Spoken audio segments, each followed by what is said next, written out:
రాయలసీమలోనే మొట్టమొదటిగా ప్రపంచ స్థాయి రోబోటిక్ కీళ్ల మార్పిడి శస్త్రచికిత్సలు. ప్రైవేట్ హెల్త్ ఇన్సూరెన్స్ పాలసీ కలిగిన వారికి క్యాష్లెస్ సౌకర్యం. Vidyasagar hospitals, Rajiv road, Marutinagar, Sonu vision దగ్గర, కడప.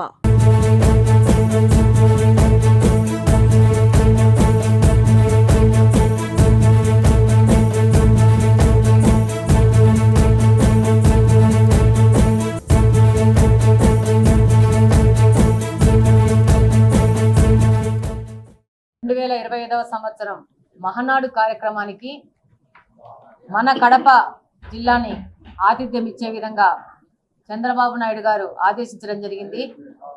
అది కడప జిల్లా వాసులకు దక్కిన గౌరవంగా కడప జిల్లాలోని తెలుగు దేశం పార్టీ సంబంధించిన ప్రతి ఒక్క కుటుంబ సభ్యుడు భావిస్తూ ఉంటారు.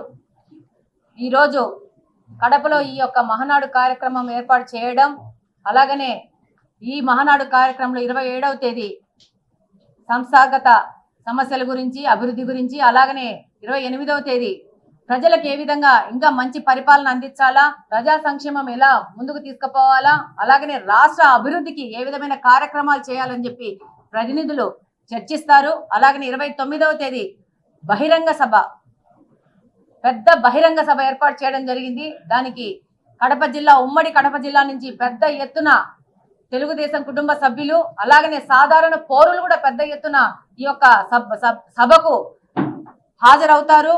ఈరోజు రాష్ట్రం మొత్తము, అలాగనే దేశం మొత్తము తెలుగుదేశం పార్టీ వైపు, కడప జిల్లా వైపు చూస్తూ ఉంది. దీన్ని విజయవంతం చేయడం ప్రతి ఒక్క తెలుగుదేశం పార్టీ కుటుంబ సభ్యులు వాళ్ళ కర్తవ్యంగా భావిస్తూ ముందుకెళ్తా ఉన్నాము. కడప జిల్లాకి రాష్ట్రం నుంచి పెద్ద ఎత్తున మహానాడు కార్యక్రమానికి అటెండ్ అవ్వాలని, కదలిరా మహానాడు కార్యక్రమానికి రండి, ఈ యొక్క సభను మీరు వచ్చి విజయవంతం చేయండి అని చెప్పి ఈ సందర్భంగా ప్రతి ఒక్కరిని కోరుకుంటున్నాము. ఇదే వాళ్ళకి ఇచ్చే ఆహ్వానం అని తెలియజేసుకుంటున్నాము. 3 సంవత్సరాల తెలుగుదేశం పార్టీ చరిత్రలో మొదటిసారి కడప జిల్లాలో మహానాడుకు వేదిక కాబోతా ఉంది.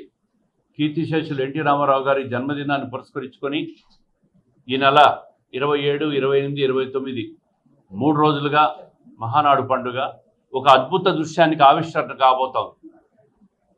ఎప్పటి నుంచో ఎదురు చూస్తూ ఉన్నాం ఈ మహానాడు కార్యక్రమాన్ని కడపలో ఎప్పుడు జరుపుతారా అని పార్టీ ఈరోజు రాయలసీమ ప్రజలు, ముఖ్యంగా కడప ప్రజల గౌరవార్థం 25 సంవత్సరాల తర్వాత మొదటిసారి కడప ప్రజలు ఉమ్మడి జిల్లాలో 10 సీట్లకు గాను 7 సీట్లు గెలిపించి, రాయలసీమలో 52 సీట్లలో 45 సీట్లు కూటమి ప్రభుత్వం గెలుచుకొని ప్రజలు గౌరవించినారు. వాళ్ళ గౌరవార్థం కడప జిల్లా రాయలసీమ నడిబొడ్డున ఉంది. మరి కడప జిల్లాలో మహానాడు జరపాలని పార్టీ అధ్యక్షులు చంద్రబాబు నాయుడు గారు, అదేవిధంగా పార్టీ జాతీయ ప్రధాన కార్యదర్శి లోకేష్ గారు తీసుకున్న నిర్ణయాన్ని ఉమ్మడి కడప జిల్లా నాయకులు మేమందరం కూడా స్వాగతిస్తూ ఉన్నాం. అదేవిధంగా వాళ్ళకు కృతజ్ఞతలు కూడా తెలుపుతూ ఉన్నాం ఈ కార్యక్రమం కడపలో పెట్టినందుకు. మరి ఈరోజు 3 రోజులుగా ఈ కార్యక్రమం జరుగుతుంది.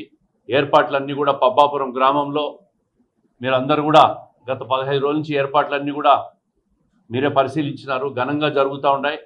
మొదటి రోజు పార్టీ సంస్థాగత నిర్మాణం మీద, రెండవ రోజు రాష్ట్ర అభివృద్ధి మీద, అంటే ప్రభుత్వం ఏర్పడి 22 సంవత్సరాల్లో అధికారంలో ఉన్నప్పుడు ఏమేమి అభివృద్ధి కార్యక్రమాలు చేశాం, అదేవిధంగా మిగిలిన కాలంలో ప్రతిపక్ష వైఫల్యాలు, రాయలసీమకు ప్రభుత్వంలో ఉన్నప్పుడు చేసిన కార్యక్రమాలు, ప్రతిపక్ష వైఫల్యాలు కూడా రెండవ రోజు కార్యక్రమంలో ఉంటాయి. మూడవ రోజు భారీ బహిరంగ సభ, రాయలసీమ వ్యాప్తంగా ప్రజలందరూ కూడా జన సమీకరణ చేస్తున్నాం. దాదాపుగా 5 లక్షల పైచిలకు జనం వస్తారని కూడా అంచనా వేశాం. మహానాడు అంటే ఒక పెద్ద పండుగలో ఏ విధంగా భోజన కార్యక్రమాలు ఉంటాయో అదేవిధంగా ఒక అద్భుతంగా ఒక మెనూను తయారు చేసి భోజన కార్యక్రమాలు చేస్తున్నాం. ఉత్తరాంధ్ర, గోదావరి జిల్లాలు, ఉభయ గుంటూరు, కృష్ణా, ప్రకాశం జిల్లాలకు కూడా రాయలసీమ రుచి చూపించబోతున్నాం. ఇది తెలుగుదేశం పార్టీ ప్రతి కార్యకర్త కూడా ఒక అధినేత అనే కార్యక్రమానికి శ్రీకారం చుట్టబోతున్నారు మన యువనేత నారా లోకేష్ గారు. ఈరోజు అటువంటి గొప్ప కార్యక్రమానికి ఉమ్మడి కడప జిల్లాలో ప్రజలందరూ తరలి రావాలా. ఇప్పుడే జన సమీకరణ మీద కూడా రాష్ట్ర పార్టీ అధ్యక్షులు అదేవిధంగా గ్రూప్ మినిస్టర్స్ కూడా ఒక డిస్కషన్ చేశాం. 29వ తేదీ జన సమీకరణ భారీ స్థాయిలో చేస్తున్నాం. ఎట్టి పరిస్థితుల్లో ఈ మహానాడు కార్యక్రమాన్ని ఘనంగా జరుపుతున్నాం. ప్రతిపక్షాలు ఎన్ని మాట్లాడినా ఎవరెన్ని చెప్పినా ఈరోజు ఇవన్నీ లెక్కబెట్టే పరిస్థితుల్లో లేం. ఈ మహానాడు కార్యక్రమం కడప ప్రజల గౌరవం కోసం జరుగుతున్న కార్యక్రమం. గత 5 సంవత్సరాల్లో వైఎస్ఆర్ కాంగ్రెస్ ప్రభుత్వం ఉన్నప్పుడు ఇదే జిల్లా నుంచి ముఖ్యమంత్రిగా ఉన్న జగన్మోహన్ రెడ్డి గారు ఈ జిల్లాకు చేసిన అన్యాయాన్ని కూడా మహానాడులో మేము చర్చించబోతున్నాం. ఈసారి తెలుగుదేశం కుటుంబ సభ్యులంతా చేసుకునే పండగ మహానాడు పండగ కడప జిల్లాలో పెట్టడం, అది ఆ వేదిక కమలాపురం కాన్స్టిట్యున్సీలో రావడం మా అందరి అదృష్టంగా భావిస్తున్నాము.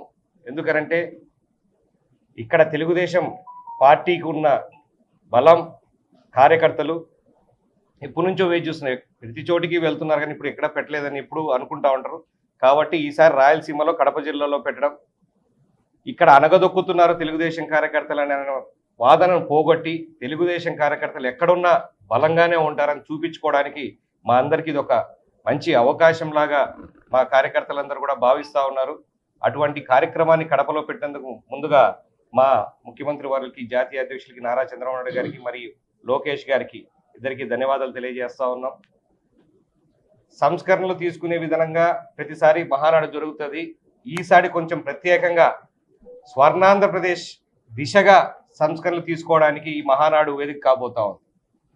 వచ్చే 2 ఏళ్లలో ఏం చేయాలా, వచ్చే సంవత్సరంలో ఏం చేయాలా పార్టీ తరఫున అని చెప్పి మాట్లాడుకునే ముందు కాలం నుంచి ఇప్పుడు మిగతా 20 ఏళ్లకు ఏం చేయాలని కూడా ఆలోచన దిశగా ఈసారి సంస్కరణలు జరగబోతాయి పార్టీలో.